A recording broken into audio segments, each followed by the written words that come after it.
हरे कृष्णा।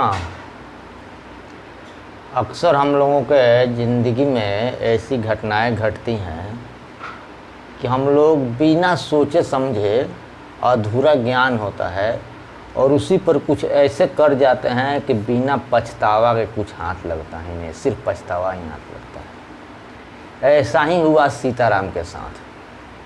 सीताराम नाम का एक युवक एक वैद्य के पास वैद्यगिरी सीखने के लिए रहता था, चिकित्सा विधि सीख रहा था।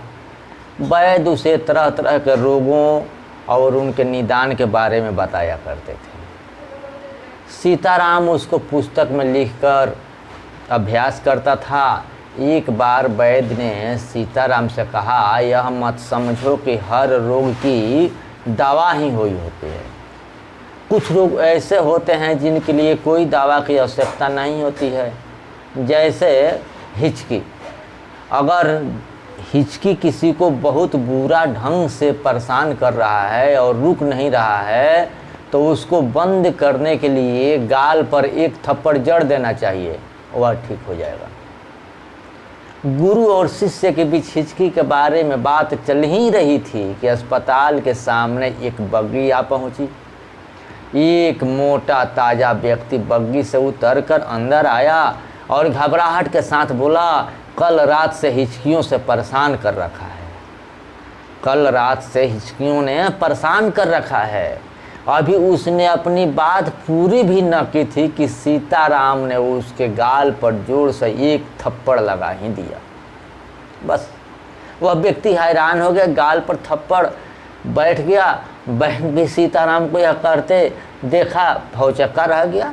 इस पर सीताराम ने अपनी होशियारी दिखाते हुए बहुत खुशी से कहा, बस आपकी हिचकी गायब ही हो गई समझो। यह सुनकर गाल सहलाते हुए उस व्यक्ति ने कहा, हिचकियाँ मुझे नहीं, अरे उस बग्गी में बैठी मेरी पत्नी को आ रहा है। वैद्य उस व्यक्ति को बग्गी तक ले गया और समझा बुझाकर बोला, मैं घर पर ही आकर माताजी श्री का इलाज कर दूंगा, आप निश्चिंत रहिए। बग्गी चली गई। वैद्य ने अंदर आकर सीताराम के सामने हाथ जोड़कर बोला, अरे तुमने ये क्या किया? न तो मेरी बात पूरी सुनी और न ही उसकी पूरी बात सुनी। कुछ करने से पहले न उससे पूछा और न ही मेरे से उसने मेरे बारे में क्या समझा होगा। दोबारा ऐसा बेसमझी कभी मत करना। जिसको थप्पड़ मारा वह जानते हो कौन है? पता है तुझको? इस गांव का जमींदार है, समझा? सीताराम के लिए पश्चाताप के अलावा कुछ नहीं बचा। हमारे साथ भी ऐसी घटनाएं घटती हैं। समस्या का निवारण पा रहे हैं, कुछ शिकायत करने या कुछ अन्य चाहना रख कर लोग हमारे पास आते हैं। सोचते हैं कि इनके द्वारा हल मिल जाएगा, समस्या का समाधान हो जाएगा, लेकिन उस समय कभी कभी जाने अनजाने में जो प्रतिक्रिया हम व्यक्त करते हैं वह कोई थप्पड़ से कम नहीं होती। हाथ का थप्पड़ तो नहीं, लेकिन मुंह का थप्पड़ लग ही जाता है, जो आपसी स्नेह प्यार एकता को तोड़ डालता है। 5 बातों को सदा ध्यान में रखने से ऐसी घटनाओं से सावधान रह सकते हैं।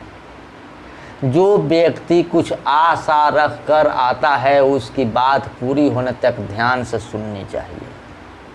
केवल जवाब देने के उद्देश्य से नहीं, उसकी आशा को पूरी करने के उद्देश्य से व्यक्ति स्थान समय और संदर्भ को ध्यान में रखते हुए कदम उठाना चाहिए। अगर समस्या गहरी हो तो उसके लिए जो भी सुझाव देना है उसको अच्छी तरह से सोचकर शांति से प्यार पूर्वक विधि से उसको समझाना चाहिए। परमपिता गोविंद ने यह विधि सिखाई कि सांप भी मरे, लाठी भी न टूटे।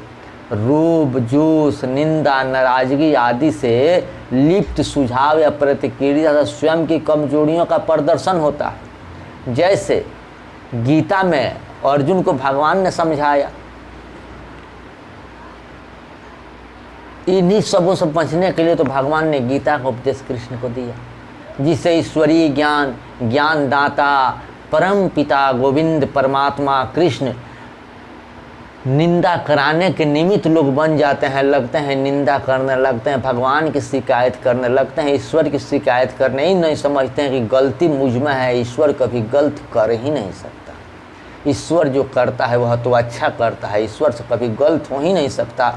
गलत हम करते हैं और मरते ईश्वर पर हैं, ऐसा कभी नहीं करना चाहिए, कभी नहीं सोचना चाहिए। अगर हमको कोई तकलीफ़ हो रही है, कोई दुख हो रही है, कहीं फंस रहे हैं, तो सोचना चाहिए कि इसमें गलती हमारी है, कहीं ना कहीं हमसे भूल हुई है जिसके कारण हमको इतना कष्ट भोगना पड़ रहा है, इतना परेशान होना पड़ रहा है। किसी के प्रति पूर्वग्राहित होकर रहना, यही एक बीमारी है कि मेरे साथ उसने ऐसा किया है, उसके साथ भी हम ऐसा करेंगे। यही हुआ कौरवों के साथ। द्रौपदी की एक बात के चलते पूरी कौरव समाप्त हो गई। द्रौपदी की एक बात को दुर्योधन ने अपने दिल में रखा था कि अंधा का बेटा अंधा, तो पूरा अपना कौरव वंश समाप्त करा लिया। विशेषता देखने की आंख इससे बंद हो जाती है। हमारी तरफ से मन वचन कर्म से उसको दुख ही मिलता रहता है। इस बीमारी से मुक्त होकर सदा औरों के गुण शक्ति विशेषता को ही ग्रहण करना चाहिए। जो गुण है किसी के गुण लेना चाहिए, उसके अवगुण की तरफ ध्यान नहीं देना चाहिए। देखना है तो सिर्फ किसी का गुण देखा जाता है। कर्म करने से पहले उसका आदि मध्य और अंत का ज्ञान कर कर्म करने से सफलतापूर्वक कर्म करनी चाहिए। कि कर्म करने से पहले उसका आदि क्या होगा, उसका मध्य क्या होगा और उसका अंत क्या होगा, उसका परिणाम क्या मिलेगा, सोच समझ कर तब कोई कर्म कोई कदम उठाना चाहिए। ज्ञान के सागर परम पिता कृष्ण गोविंद के इस अनमोल इशारे को सदा याद रखकर ही चलते रहना चाहिए। क्या हुआ, रामायण में जब विभीषण को हटाया गया तो लंका का नाश हो गया, और महाभारत में जब विदुर को हटाया गया तो हस्तिनापुर का नाश हो गया। बिना सोची समझी दोनों कदम थे। अगर सोच समझकर कदम उठाया गया होता तो ऐसा नहीं होता।